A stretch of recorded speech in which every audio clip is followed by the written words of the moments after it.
Hi everyone and welcome back to the channel. I'm Kirsty and this is Stuck in the Mud. As always, if you're finding this content helpful, please remember to like the videos and subscribe to Stuck in the Mud if you haven't already. In today's video, I'm talking all about our beliefs alongside OCD and anxiety.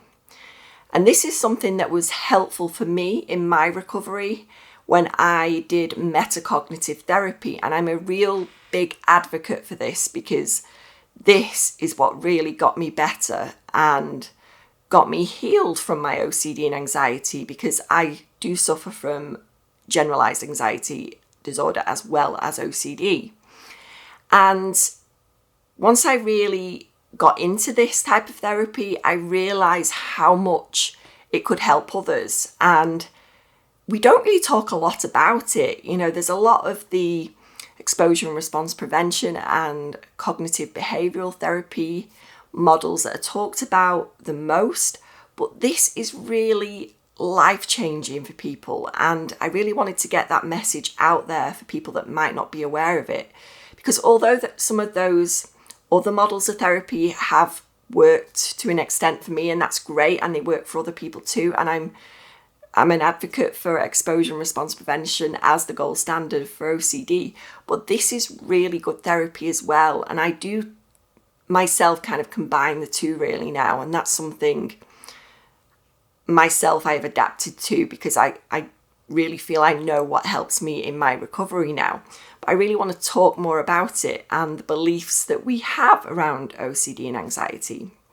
Because metacognition means thinking about thinking. The metacognitive beliefs are generalized beliefs that we have about thoughts and feelings, and that includes both positive and negative information about how we should deal with the thoughts and feelings.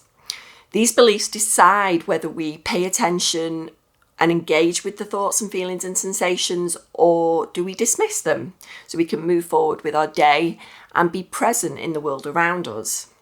Most people with mental illness have these metacognitive beliefs that worry is uncontrollable, or that they need to worry so that they can feel better. And this is a positive belief that this can be helpful and be helpful to worry and to ruminate. Negative metacognitive beliefs we have plays an important role in causing and maintaining mental health disorders like anxiety, depression, and OCD. The positive metacognitive beliefs promotes that worry is a helpful strategy, but it's normal to hold both positive and negative metacognitive beliefs. Our metacognitive beliefs decide how we handle our thoughts and feelings. That could be rumination, thought suppression, or monitoring of our thoughts. These actually prolong our negative thoughts and feelings and therefore maintains the mental health disorders. These metacognitive beliefs play the role of whether we get mentally unwell or we cope with life's difficulties in a healthier way. Positive metacognitive beliefs tell us that dealing with our thoughts and feelings with rumination and worry is actually a good idea. And examples of this could include worrying and ruminating helps me cope, or rumination and analysing helps me to work things out and understand, or worrying helps me get things done, or something bad could happen if I don't worry.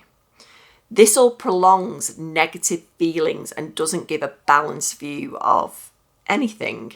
There are two categories of negative metacognitive beliefs, and they are uncontrollability and danger. So that would include, for example, I can't control my thinking.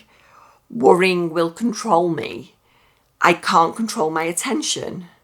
Worrying too much could harm me. Some thoughts could make me lose my mind, or bad thoughts could make me do bad things, or make bad things happen. Or it could be thinking something makes it real or true, or strong emotions are dangerous. These are all unhelpful thinking strategies that actually lead to more worry and more rumination in trying to control the feared outcomes. Thoughts and feelings come up in our mind and last seconds every day. They are often then replaced with new thoughts and feelings. However, if we engage with them using unhelpful strategies like rumination, it prolongs them and makes them much more intense. The mind can heal itself like broken limbs can. Thoughts, feelings, sensations, images, impulses and urges come to us frequently, but they will disappear if we don't latch onto them. The mind self-regulates, and this is what's amazing, but if the thoughts and feelings persist, it's because of our beliefs that are telling us to engage with them. Both positive and negative beliefs can contribute to mental illness, but the negative beliefs have the most impact on developing mental health disorders. We develop these metacognitive beliefs mainly from childhood and adolescence, and are generally passed on from family members, friends, school, and life experiences. The great thing about this is we can actually change our metacognitive beliefs, or at least weaken the grip they have on us. This is the therapy I did with my psychologist, and this is metacognitive therapy or detached mindfulness. And this has been the main thing to actually change my life and really get me functioning again. And therapy consists of the fact that our thoughts don't matter. Thoughts are just thoughts. The therapist focuses on verbally challenging these beliefs that we have and doing behavioural experiments to change the false metacognitive beliefs that we hold. It doesn't challenge the actual thoughts because these are just a passing event in the mind.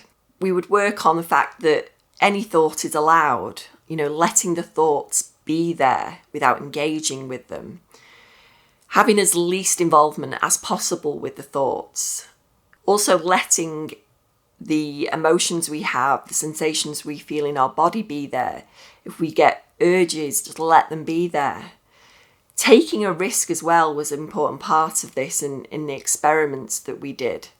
And also postponing worry, because there's all little steps we can take to get to the goal we have, which is leaving our thoughts alone and not engaging with them and having those false metacognitive beliefs that we don't always realise we have. And the most important part of this type of therapy is to identify these metacognitive beliefs so we can stop from falling back all the time back into analysing our negative and unwanted intrusive thoughts.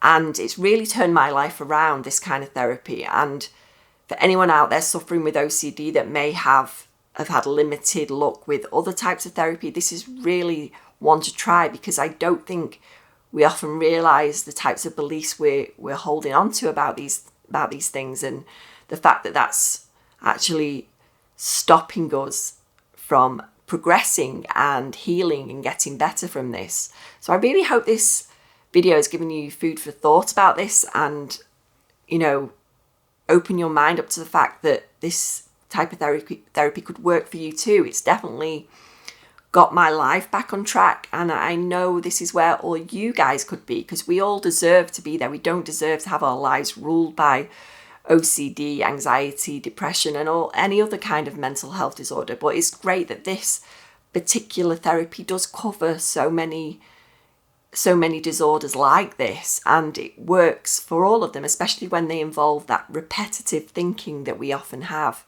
with metacognitive beliefs like this. So thanks for watching today. Let me know in the comments what you think about all of this, and I will see you next time. Thanks for watching.